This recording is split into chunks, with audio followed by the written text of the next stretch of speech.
नमस्कार मेरे प्यारे किसान भाइयों, आप लोग देखना शुरू कर चुके हैं समाज की पुकार गौरव सिंह के साथ। किसान भाइयों, आज मैं उद्यान अधिकारी सीपी अवस्थी से आपको मिलवाएंगे कि जो आप लोगों के बहुत से सवाल मुद्दे खड़े थे कि जो आप लोगों ने कमेंट किया था कि सर कन्नौज ज़िले की जो क्लियर सटिंग आलू की कोल्डों की निकासी किया है, और मैंने बहुत से व्यापारियों से आपको अवगत कराया, तो सभी का मत अलग अलग रहा है। लेकिन जो आपका जो गलत फहमी का वहम था कि कन्नौज ज़िले में निकासी का, तो वो आपका बिल्कुल दूर हो जाएगा। और अगर बात करें आज की तारीख की, तो किसान भाइयों आज तारीख है 1 अक्टूबर 2024, यानी कि नए महीने की शुरुआत हुई है। तो आपको मिलाते हैं साथी से, तो आप लोग बने रहिए मेरे साथ में। लेकिन इससे पहले हमारी आप लोगों से एक रिक्वेस्ट है कि आप लोग अगर चैनल पर नए आए हैं तो कृपया करके चैनल को भी सब्सक्राइब करें और वीडियो को अधिक से अधिक संख्या में शेयर करें। तो सर जी, आपका हमारे चैनल पे सबसे पहले बहुत बहुत स्वागत है। सर, हमारे जो किसान लोग उनके लिए सबसे पहले आपका क्या संदेश रहेगा? किसान भाइयों से यही संदेश है कि वो समय पर आलू की बुआई करें और अपना खाद और उर्वरक विशेष रूप से संतुलित मात्रा में पोषक तत्वों का प्रयोग करें। अंधाधुंध जो यहाँ पर प्रवृत्ति है उर्वरक डालने की, रासायनिक उर्वरक डालने की, वो न करें। और इसी तरह से कीटनाशकों और जो और भी दवाएं हैं उनका भी संतुलित और सही उचित सलाह से, वैज्ञानिकों की उचित सलाह से ही प्रयोग करें। और इस तरह से अच्छी क्वालिटी का आलू उगाएँ, नई अच्छी वैरायटी लगाएं, जिससे उनके आलू का भविष्य में रेट अच्छा हो और हमारे ज़िले के आलू की गुणवत्ता भी सुधरे। सर, हमारा आपसे पहला सवाल कि कन्नौज डिस्ट्रिक्ट में अगर बात करें कोल्डों की आलू की निकासी को लेकर के, जो हमारे किसान लोग या व्यापारियों के मन में जो ये गलत फहमी हो रही है कितने % की निकासी हुई है, तो सर कन्नौज डिस्ट्रिक्ट में कितने % आलू की निकासी हो चुकी है? लगभग 62-63% आलू की निकासी हो चुकी है। 62 या 63% जी लगभग। सर, पिछली वर्ष की अपेक्षा इस वर्ष थोड़ी निकासी थोड़ी स्लो है या तेज़ है? तेज़ है। हाँ, पिछले वर्ष ज़्यादा आलू था जी, तो उसके हिसाब से देखो तो आलू उससे कुछ कम निकला है जी। लेकिन परसेंटेज अगर देखो तो लास्ट ईयर से परसेंटेज काफ़ी ज़्यादा चल रहा है। जी सर, लगभग अप्रैल से गोल्ड खुलते हैं, अप्रैल से लगभग सितंबर पूरा चला गया, अक्टूबर से आज से स्टार्ट हो गया है, तो अभी 63% की निकासी हुई। तो सर क्या 2 महीने में इतने आलू की निकासी खपत हो पाएगी सर क्या?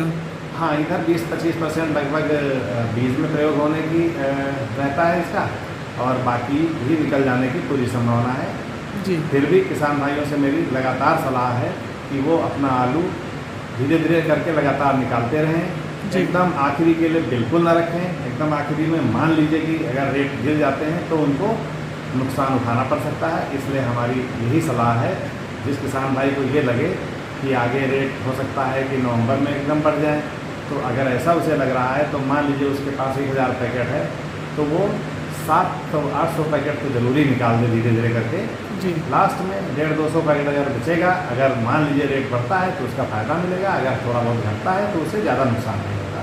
तो मेरी यही सलाह है कि अपना चरणबद्ध तरीके से लगातार आलू की निकासी करते रहें किसान भाई, एकदम लास्ट के लिए न रखें।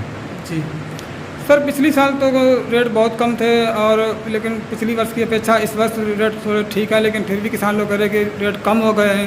तो हो सकता है उनके मन में वहम हो कि नवंबर में या अक्टूबर में आलू के रेट थोड़े बढ़ेंगे। इसके लिए हमारा यही कहना है कि देखिए, वैसे रेट तो मार्केट में होते हैं, फिर भी हम लोग इसमें कुछ ज़्यादा आइडिया, मतलब बहुत ज़्यादा नहीं कह सकते, लेकिन यही कहना है कि अपना आलू ये सोच करके कि लास्ट में एकदम रेट बढ़ जाएंगे, पूरा आलू कतई न रखें जी। थोड़ा थोड़ा करके चरणबद्ध तरीके से लगातार निकालते रहें। थोड़ा बहुत अगर लास्ट में बचेगा, यदि रेट बढ़ते हैं तो अच्छी बात है, यदि घटते हैं तो ज़्यादा नुकसान नहीं होगा। सर, अगैती फसल जो त्रिवाद क्षेत्र में 15 से 20 दिन लेट हुई है, और बरसात के कारण लेट हुई है, तो जो कोल्ड स्टोरेज का राशन आलू है, क्या स्थिति बनेगी अब 2 महीने में? मैं यही समझता हूँ कि रेट का तो कोई एकदम क्लियर नहीं कर सकता है, लेकिन जैसा मैंने पिछले प्रश्न के उत्तर में बताया, किसान भाइयों को अपने आलू को लगातार निकासी करते रहना चाहिए। मुख्य फसल जो हमारे यहाँ लगभग जो बहुत निचले क्षेत्र नहीं हैं, जैसे काली नदी के किनारे निचले क्षेत्र वगैरह जो हैं, जहाँ पर पानी अभी भी भरा हुआ है, तो वहाँ तो थोड़ा सा और मुख्य फसल भी लेट हो जा रही है। और अन्य क्षेत्रों में थोड़ा केवल लेट है मुख्य फसल। जैसे 2, 3, 4 अक्टूबर से तेज़ी से जो यहाँ पर बुआई शुरू हो जाती थी 5 अक्टूबर से मुख्य फसल की, वो यहाँ अब लगभग 15 अक्टूबर से 10 से 15 अक्टूबर से तेज़ी से शुरू हो जाने की पूरी संभावना है मुख्य फसल की। जो बहुत निचले क्षेत्र कुछ हैं उनमें थोड़ा उसके बाद भी हफ्ता 10 दिन और लग सकता है, क्योंकि वहाँ अभी भी पानी का भराव का असर है। जी सर, हमारा एक लास्ट सवाल है। जो हमारे किसान लोग कहते हैं कि मिट्टी की जांच कैसे कराएं ना, तो सर ये कैसी?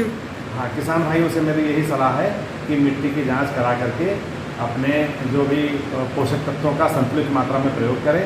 उसके लिए कृषि विभाग की प्रयोगशाला है, यहाँ पर कृषि विभाग की प्रयोगशाला में संपर्क करके अपने मिट्टी के नमूने की जांच कराएं कि हर खेत की जहाँ जहाँ आलू लगाना है। यदि वो नमूना न ले पाएँ तो कृषि विभाग के में संपर्क करें, वहाँ के कर्मचारी स्वयं आकर के सिखाएंगे कैसे नमूना लेना है, और नमूना ले भी लेंगे वो लोग। तो कुल मिला के वहाँ लैब से, प्रयोगशाला से जांच करा करके उसी हिसाब से वो प्रयोग करें। थोड़ा 1-2 चीज़ें अब मैं और बताना चाहूँगा। ये तो आपने आलू के बारे में जो प्रश्न पूछे वो मैंने आपको बताए। अब 1-2 विभागीय योजनाएं हमारी हैं, उनके बारे में भी बताना है। एक तो हमारी पर drop more crop micro irrigation योजना चल रही है, ड्रिप स्प्रिंकलर की योजना, टपक सिंचाई और स्प्रिंकलर फुहारा वाली सिंचाई। कम पानी में कैसे अच्छी खेती करें। 30-40% पानी भी बचता है और 15-20-25% तक उसकी उत्पादन भी हर फसल में बढ़ता है। आलू में भी आप ड्रिप और स्प्रिंकलर का बहुत अच्छा प्रयोग कर सकते हैं। कम पानी में अच्छी खेती करिए, अपने उत्पाद की क्वालिटी भी सुधारिए।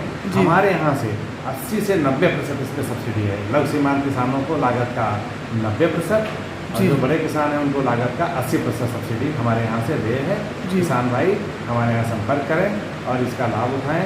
इसके अलावा हमारी एक और योजना है, प्रधानमंत्री सूक्ष्म खाद्य उद्योग उन्नयन योजना, PMFME कही जाती है।